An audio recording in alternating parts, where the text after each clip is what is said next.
Sou de Rio Claro, nasci aqui, estudei no Puríssimo. Saí do Puríssimo para ir para o Batista Leme porque eu não queria fazer normal, eu queria fazer clássico, que era, naquela época, o ensino médio se dividia em clássico, científico e normal. E eu queria fazer o curso clássico que o Puríssimo não oferecia. O Puríssimo oferecia apenas, como segundo grau, o curso normal. Então eu fui para o Batista Leme, fiz o clássico. Foi uma escola, assim, estadual maravilhosa, em que eu aprendi muito, tive professores maravilhosos.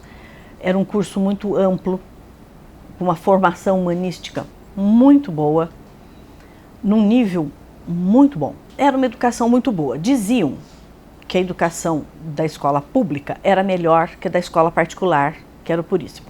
Quando eu saí da 8ª série do Puríssimo e fui para o primeiro clássico numa escola pública, eu notei a diferença. Eu precisei estudar mais do que eu habitualmente estudava na escola particular. Para eu acompanhar o nível dos colegas, eu senti uma certa dificuldade nos primeiros meses em que eu mudei de escola. Agora, eu não senti muito a mudança, porque na minha classe do clássico eram acho que 16 ou 17 alunos. Então eram aulas quase que particulares, com professores excelentes. Então eu não senti muito essa mudança, assim, de ir para uma escola pública, que era para todos. Naquela época, a escola pública não era para todos. Os meus colegas, claro que não era uma escola paga, mas eles vinham de famílias estruturadas, com desejos de se formar. Todo mundo queria trabalhar em alguma coisa, já tinha uma definição. Já sabia que tinha que estudar. Estudar era o caminho. Tá? Isso eu notei bem. Terminei o clássico, entrei na faculdade em Campinas, fiz História na PUC e levei muito, foi muito decisivo para a minha formação esse curso clássico. O meu interesse pelas ciências humanas de um modo mais abrangente, porque tudo isso eu notei quando eu terminei o curso de História e fui lecionar em escola pública. Eu sempre tive que eu deveria trabalhar, pelo menos parte, em escola pública, porque eu queria devolver um pouco do privilégio que eu tive. Sempre pude estudar em escola particular, pude fazer os cursos que eu quis durante a faculdade, então eu queria trabalhar com o ensino público. Quando eu comecei também a escola pública, não era para todos. Ela era uma escola pública, gratuita, eu tinha alunos pobres, em 5ª série, em 6ª série, mas não era a massa da população, ainda tinha uma certa reserva. Como eu só trabalhei de 5ª série em diante, eu não tenho experiência com ensino fundamental. Hoje sim, né? Hoje seria 5ª, 6ª, seria do ensino fundamental, mas aquele de 1ª a 4ª série eu não atuei. Eu atuei pouco. E logo eu acabei me encaminhando na minha carreira de professora para trabalhar com ensino médio. Eu trabalhei muitos anos no Bahia, que era só ensino médio. Então, é uma escola técnica de ensino médio, então eu trabalhei 20 anos lá. Então eu fiquei muito direcionada a isso. E aí eu fui percebendo, quando que eu percebi que a escola era para todos?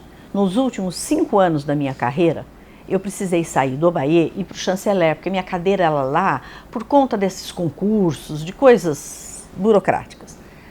Aí eu cheguei no Chanceler, aí sim, a escola estava para todos.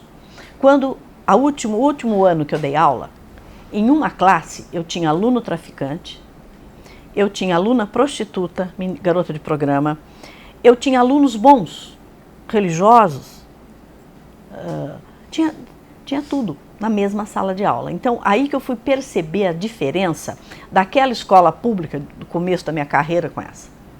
Era outra, essa escola era para todos. Não tinha mais restrição.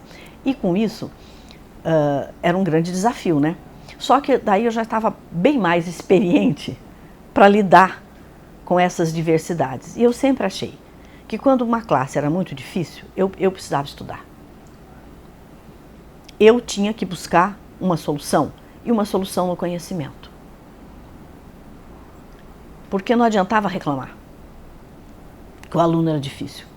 No segundo grau, como a gente chamava, o ensino médio, quando a gente chamava a família de um aluno, não vinha uma família, vinha um drama.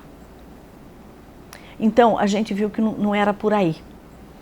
A gente tinha que tentar resolver na escola, entre os professores, professor, direção, para a gente resolver os problemas, porque, na realidade, aquela classe, ela refletia uma parte da sociedade.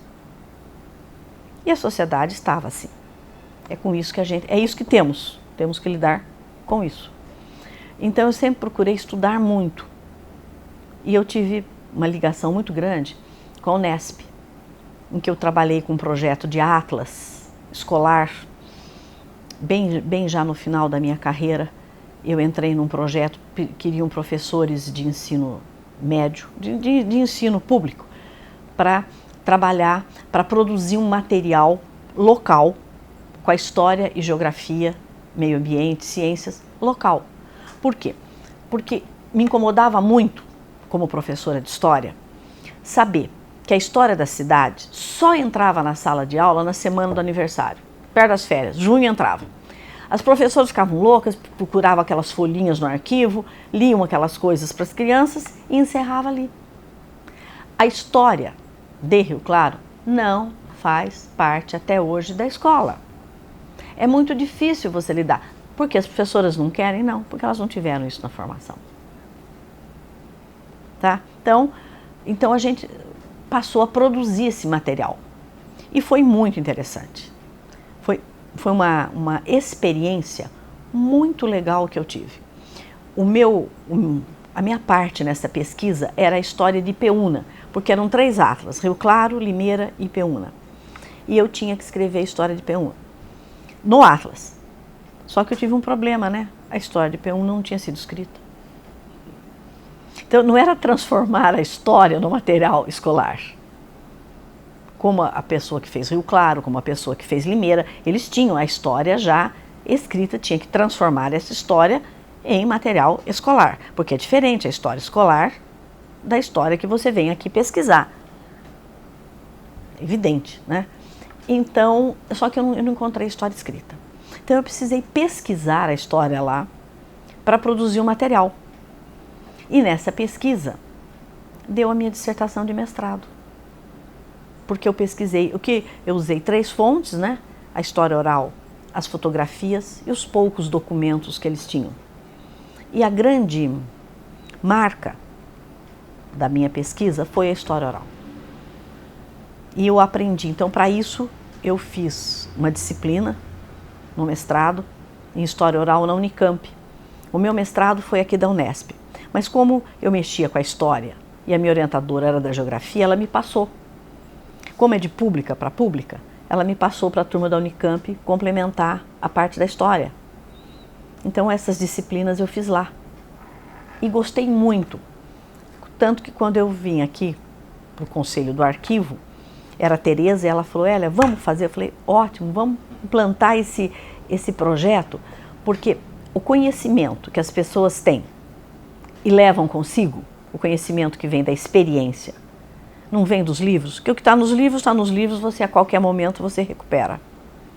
Aquele conhecimento que a pessoa traz com ela é que vai embora quando ela morre. Então eu sei muita coisa do dia a dia, de como é a escola. Então eu gostei muito dessa experiência. E quando eu estava só na universidade, eu dava poucas aulas, eu já vim me apresentar aqui no arquivo, que eu queria participar das pesquisas aqui, ajudar de alguma forma como voluntária.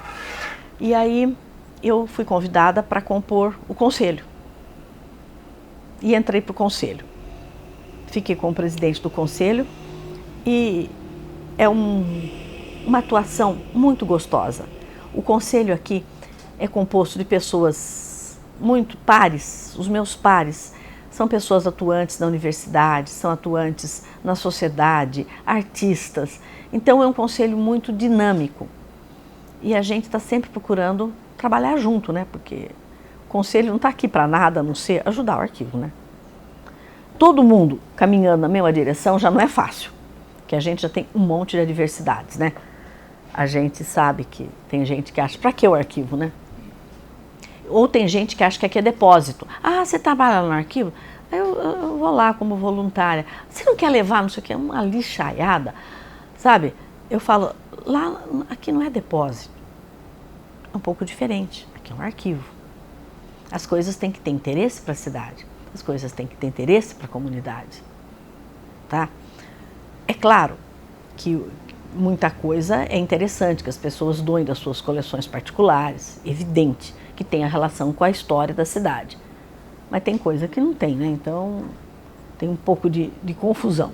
Você só ensina aquilo que você sabe. Se você não sabe, você não consegue ensinar. Você tem que ter uma proposta, você tem que reconhecer algumas coisas da sociedade. Você não pode ser uma pessoa que acha que a sociedade existe independente de mim. Tudo que você quer é ensinar. Então eu sempre falo, né? Outro dia eu estava pedindo para minha filha me explicar alguma coisa de informática. Ela falou, já te expliquei. Eu falei, você foi péssima professora. Você me explicou e não entendi. Educação é mão dupla. Isso eu aprendi com a Tereza na Semente. Se você ensinou e o aluno não aprendeu, você não realizou o seu trabalho. Você ensinou, o aluno não aprendeu. Eu vendi um carro para você não comprou, eu vendi. Então, é mão dupla. É ensino-aprendizagem. Eu tenho que ensinar e você tem que aprender. Tá? Se você aprendeu aqui, ou aqui, ou aqui, porque às vezes o ser humano é tão bacana que às vezes eu ensinava e eu via que o aluno ia bem além daquilo que eu estava ensinando. Ele estabelecia conexões, ele ia atrás. Mas isso não era o comum. Mas aquele mínimo eu tinha que garantir que eu tinha ensinado. E ele aprendido. Até por isso você faz provas, você faz atividades, você, né? Você tem que ter um feedback para você ver se o que você está ensinando tá chegando ou não. Né? E quando você não tem preocupação de vestibular, sua liberdade é outra. Né? Então, e professor, sabe que é uma carreira gratificante no seguinte aspecto, né? Às vezes eu estou na rua, né, aqui em Rio Claro, encosta em mim um homem. Dona Hélia, a senhora foi minha professora, não sei o quê. Claro que eu não vou reconhecer, eu dei aula para ele tinha, né, 15 anos. Então, um homem, né? Aí, outro dia um homem falou para mim, sabe o que eu aprendi com a senhora? O que é o FMI? A senhora explicava isso para a gente e eu aprendi. Então, isso é muito gratificante, porque eu trazia os problemas da atualidade para dentro da sala de aula. Por exemplo, quando teve o massacre do Carandiru, eu dava aula no Bahia, no colegial. Como é que eu podia deixar um fato tão relevante da sociedade passar? Eu dou ciências humanas. Eu tinha que explicar o que foi. Eu fui a única professora que tocou no assunto. Com os alunos, eles estão em formação. Então eu falava assim, o preso, ele é garantido pelo Estado. O Estado é obrigado a garantir a vida dele. É obrigado, não tem pena de morte nesse país. Não é a polícia que vai decidir quem ela mata, quem ela não mata. Se eram bandidos, isso é uma outra coisa. Eles têm que ser julgados e condenados pela justiça. Por isso que é poder independente. Então eu explicava muito isso, sabe? A relação de poderes. Eles não sabiam. Não sabiam o que era comarca, município, sabe? Eles não têm essa noção. Por quê? Porque não pertence ao dia a dia. O que os poderes fazem? Eu sempre falei isso. Os 3 poderes, qual é a função? O que é fazer lei? O que é... Porque a política, o noticiário não explica, né? Ele noticia. Então, mesmo que assista na televisão, eles não estabelecem a relação entre os poderes. Isso tem que ser explicado. Né? Então, eu estava muito, obviamente, revoltada com o massacre. Né? O nome já fala massacre, né? já tá nas manchetes do jornal. Né? E quando eu falava que o Estado tem que garantir que a pessoa ser presa, ela tem o direito à vida, ela tem as garantias e as liberdades individuais, mesmo presa, se ela está devendo para a justiça, Se ela não pode viver em sociedade, ela tem que ser presa. Mas isso não dá o direito à polícia de matar. Então, todas essas coisas, sabe, eu ficava muito assustada dos professores não discutirem os fatos, como as coisas acontecem. Muitas vezes, a única saída da criança é a escola. Para a grande maioria, a única saída é a escola, né? De abuso, tem o conselho tutelar, parece que o conselho tutelar funciona muito bem. Pelo menos o meu contato com as professoras, quando elas tinham, elas diziam que o conselho tutelar atuante ajudava, era uma coisa mais... Mas tem que chegar nele, né? E abuso, violência contra a mulher, tudo isso parece que ainda continua na esfera do assunto da vida privada, enquanto que é um problema público. É um problema que só será solucionado com políticas públicas. Então, essa diferença, isso daí tem que ser trabalhado na escola, né?